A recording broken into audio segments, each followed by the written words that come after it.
Bonjour à tous, donc aujourd'hui petite vidéo tutoriel donc pour vous montrer un petit peu comment on confectionne un baling qui est résistant aux coupures du brochet de manière à sécuriser donc les poissons, éviter de leur laisser un leurre dans la bouche, dans la gueule suite à une coupure du fil. Et donc ce qui arrive trop souvent quand on pêche avec le matériel qui n'est pas adapté, et c'est le cas de nombreux pêcheurs qu'on a observé au bord de l'eau ces derniers temps, là depuis l'ouverture. Donc voilà, donc on va essayer de faire, de faire une petite liste du matos requis pour pêcher idéalement le brochet. Donc il faut une canne en minimum 10-30 grammes de puissance.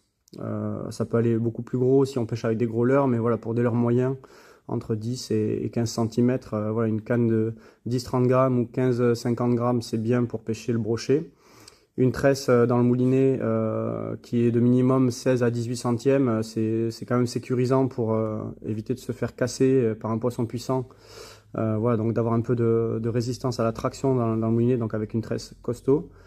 Ensuite, à ça, j'y raccorde 1,50 m de fluorocarbone transparent, donc en 35 à 40 centièmes. Là, je vais utiliser pour la démonstration du nœud un nylon fluo pour vous montrer, pour que vous voyez mieux. Et à ça, j'y raccorde un fluorocarbone en 70 centièmes. Ça peut aller plus gros aussi si on pêche avec des big bait, des gros leurres.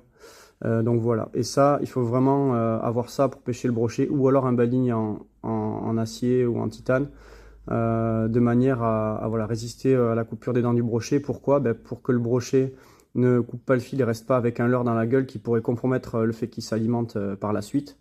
Et donc c'est aussi pour ça qu'on oblige d'écraser les ardillons, c'est parce que malgré ça, en fluorocarbone, on peut se faire couper, même avec du gros diamètre, ça peut arriver, c'est très rare mais ça arrive. Et donc de ce fait, le fait d'écraser les ardillons, ça permet aux poissons de se dégager plus rapidement le leurre et donc de se ralimenter suite à cette décroche ou à cette coupe. Voilà. Donc du coup, je vous montre ça en vitesse. Donc je fais un nœud simple sur mon fluorocarbone de 70 centièmes. Ensuite, je viens y passer à l'intérieur mon fluorocarbone de 35 à 40 centièmes qui est raccordé à ma tresse. Donc je vais faire une boucle vers le bas, très simple. Donc voilà, je mets les deux en parallèle et je viens ensuite entourer avec mon fluorocarbone de 35 à 40 centièmes, moyen de 4-5 tours. Je vais donc ensuite serrer ce que je viens de faire. Donc là, j'ai en fait un nœud qui vient de se faire autour de mon fluorocarbone de 70 centièmes. Et ensuite, de l'autre côté, donc j'ai toujours mon nœud, mon nœud simple sur le fluorocarbone, en bout de fluorocarbone.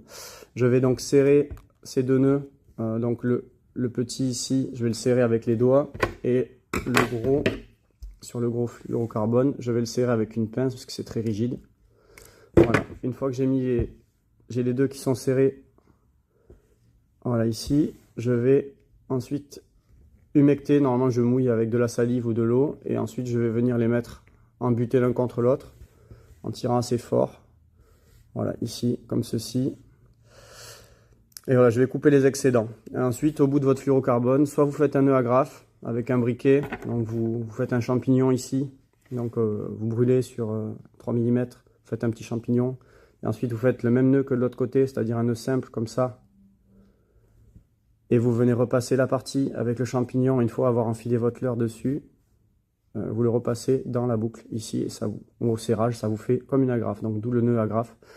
Ça c'est bien pour les poissons nageurs ou les chatterbaits à la rigueur. Mais pour toutes les hameçons texans ou les têtes plombées, ça passera pas le champignon la plupart du temps. Il faudra mettre une agrafe. Donc pour les agrafes, pour éviter l'ouverture d'une agrafe, on vous conseille de mettre le prix dans des bonnes agrafes de qualité japonaise idéalement, donc de marque japonaise, c'est souvent plus qualitatif que le reste, pour assurer la sécurité de tout ça lors du combat. Voilà. Donc on vous souhaite une bonne continuation dans votre saison de pêche du brochet. À bientôt, au revoir.